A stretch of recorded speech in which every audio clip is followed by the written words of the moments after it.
ești acolo cu tata, Stipuț Fermeniu? Mamă, ești acolo? Te cu mine, cu tata. Să mă prășă pe aici, prin cameră. Fugi aici. Te-am spermat pe tine.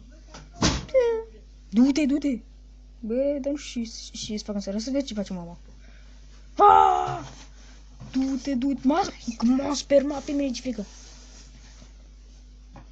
Mamă, ești acolo?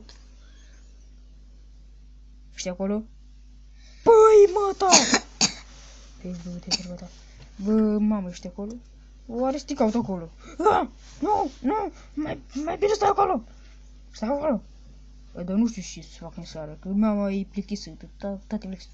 Eu sunt regele pretecere. Nu, dați-o. Ce dracu faci? Ce bine că a scăpat de cine, punii mei. Nu, pula, nu. Se poate că să se poate că să... Du-te. Yes! Oh, tata a făcut-o complet pe mama.